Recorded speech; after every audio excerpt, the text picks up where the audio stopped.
Okay, so today we'll be doing a quick COP with our team member. Then today we'll be focusing on nose video. So first up for nose video, can you first tell me your technical problem and your technical skills? Okay, so for my technical problem, is smashing, and tactical is attacking in open space. Okay, so regarding that, can you brief me on your game one? For my game one is the players is playing in a half court, and everyone is try to score as many points as possible, and the condition is no underhand, and they only able to use overhead movement such as lobbing, smashing, or lifting. As long as go above their body, then it's considered overhand. Yeah, no underhand like netting. Yeah. That is for my game one. Okay, so for your game one, is mainly to focus on overhand movements, right? Like overhand techniques and everything. So regarding that, can I invite Amirul? Would like to share about your thoughts regarding nose game one? Okay, so for Noah's game one so far, I think it's quite well done because it achieves the purpose of trying to get them to use their overhand because it leads up to the main technical skill, which is smashing, if correct. So, and it also allows them to keep playing as per normal, just try to get a feel for those that are not familiar with the game and try to get as many points as possible, and then also get them warmed up. So all in all, it's quite well done. Okay, yeah. So to summarize, Aminul's point is actually a very good game one that actually shaped up the play for them to understand why is it the fact that they are able to capture the technical skills of smashing, because like it focuses on the condition of overhead overhead attacks, and afterwards there will be more catch up on trying to score the points, then as well as using the smash unknowingly as well, as to score. So moving on for your Q&A, can you tell me more about your Q&A? So what do you think about your Q&A? How was it done? For me, the Q&A, I feel like it's quite bad because it wasn't natural. I was stuttering a bit, and it was everywhere. So I was trying my best to connect to one another, like try to add value, recall, divergent, and convergent, so they can funnel down to the technical and tactical problem that I want to show. Yeah. So I feel like it could have done better. Okay, so regarding your Q&A, you've mentioned that you feel like it can be done better, right? So regarding for more remarks, I would like to invite Kumar to add on his pointers, like his views on your Q&A. Yeah, Kumar, please. Yeah, thanks, Ryan. But before that, can you please help me enable the share screen? Yeah, thanks.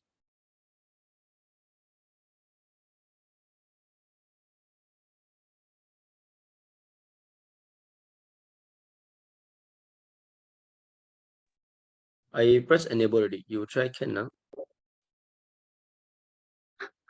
Yeah, awesome. Yeah, okay, thanks.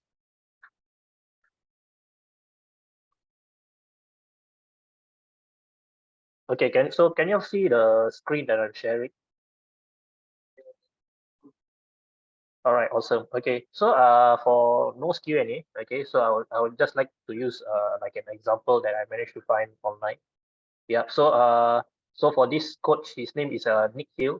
Yeah, so one of the observation that he himself had was something similar to Noah, because Noah just now mentioned that he have a problem with his Q&A, and when I noticed Noah's Q&A and I noticed this guy's the pointers he had from his Q&A, it's quite similar. So some of the issues that were faced was, as you can see in the bullet points under the other points to note, is how you phrase. So I think that is something that No had as well. Yeah. And then No also had the issue of giving answers straight to the question. Yeah. And also one thing that No had was he had these fixed answers in his head. So usually when a player or participant give different answer, he do not know how to progress on from there. So which is what this coach Nick Hill had as well. So from Nick Hill, what his observations was actually his questioning. He managed to get a questioning sequence process, yeah, which is more open-ended. So as you can see under the wider observations, I think these were like his how to say these were like how he can progress from improve himself in terms of the Q&A. So if you notice, he says like, what is the aim of the game? How do you score tries? How do you run? Where should you run? So etc. etc. So all this, if you notice, it's more of like thinking questions. So it's a lot of convergent and divergent questions existing inside this list. So I think for No wise, I think he can try to adapt this questioning style also, because you by adapting this kind of a questioning style, he can like just go on the flow, yeah, and also use your participants' answers to just pick up from there, yeah.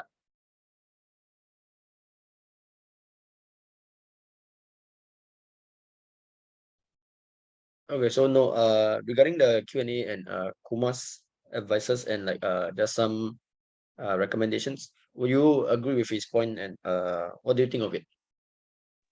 I would agree with Kumar, because in my mind I had a fixed answer, so I was trying my best to get to that fixed answer.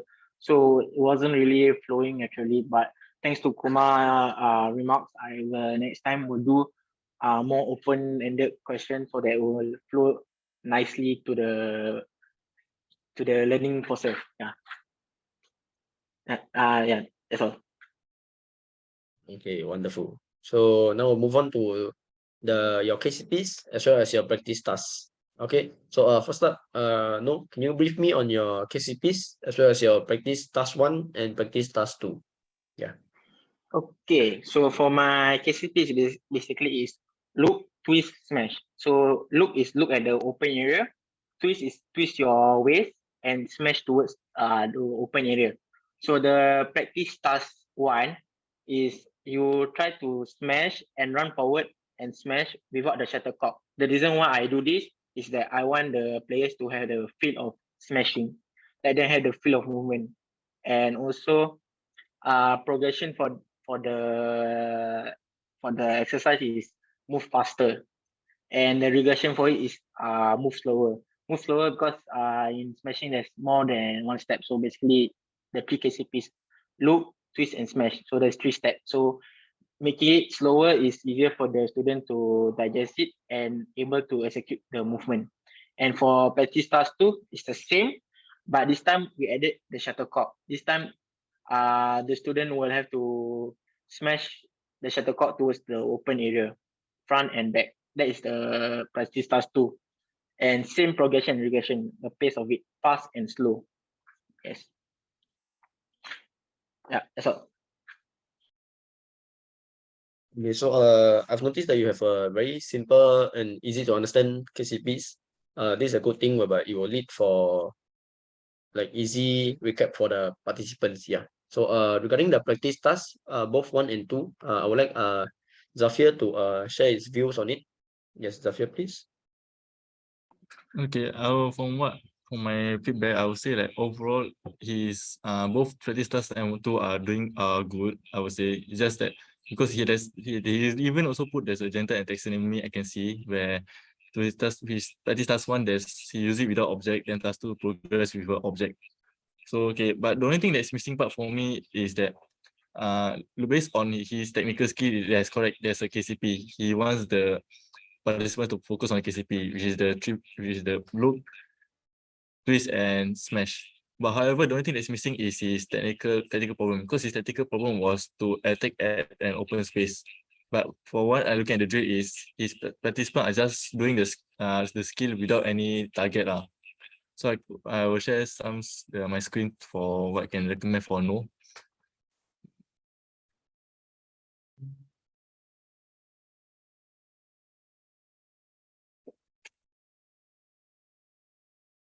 Okay, as you can see over here, I found this in one of my research. Okay, what no can do? Okay, the green one can be don't look at the left one, look at the right diagram one. So right diagram, basically the green color are the target, then the blue is the participants. So what he can do is basically, as a participants using the KCP, he can also ask the participant to aim at the target, which is the left side or the right side one. So this for them to at least know that they are able to know what's the technical problem and able to execute the skills and also overcome the technical problem in the future. So like simple, just start with same thing. Practice one can start without the object, then followed by practice 2 with the object. But at the same time, both has the practice 2 one maybe can add the target. Maybe first the task 1 is more to getting used to the motion, and task 2 more to getting at least use the object and also the target. So yeah, that's all for my feedback for no both practice tasks 1 and 2. Okay, so no, what would you think of Zafir's suggestion for the drills?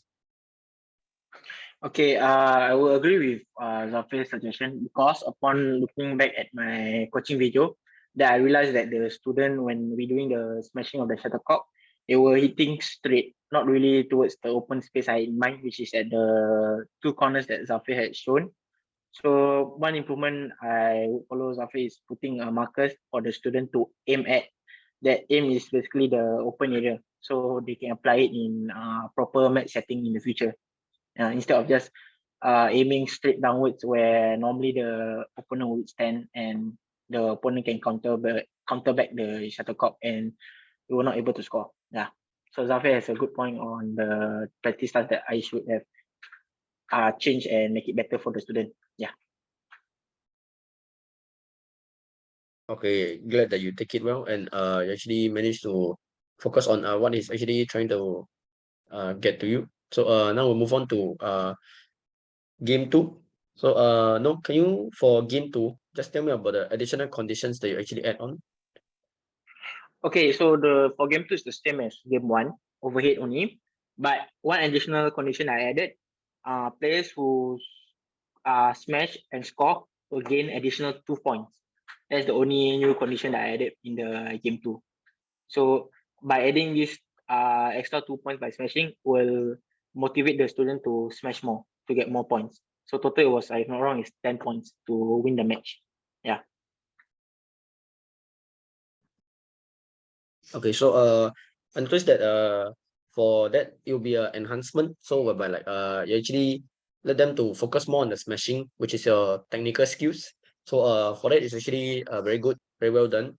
Then regarding your freeze play during game 2, to me as a participant, it was quite well done, especially when the fact there's one of the few shuttles that when I'm playing with Amirul, I actually smashed it, and you brief on me and Amirul on the technical skills as well as telling us why is it well done. But instead of actually telling us, you actually ask us questions to lead us to giving you the answers. So that was well done for the freeze play.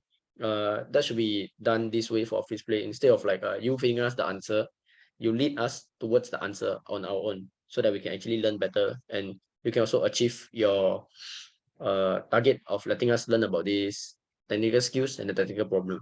Yeah.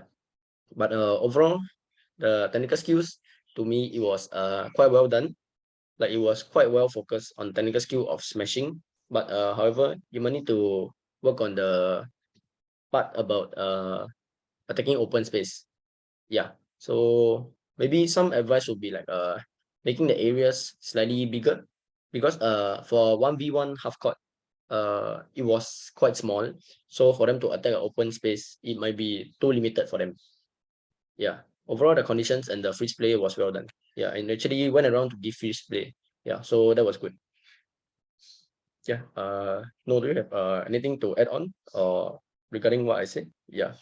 For the playing size, I would say because we were not playing in a proper badminton court, so the measurement was a bit off. I think that's why you feel it's a bit small. So maybe next time you play in a proper badminton court, then probably it will be a bit different. So that's why the ground space is a bit off because it's not measured to a proper badminton court. Yeah. I think that's why the space is a bit wrong. Yeah. Thank you. Yeah. Regarding that, I think that might be true as well. So overall, great job, no. Keep up the good work and we'll see you next time. Yeah. So overall, that will be all for our COP. Yeah. Thank you.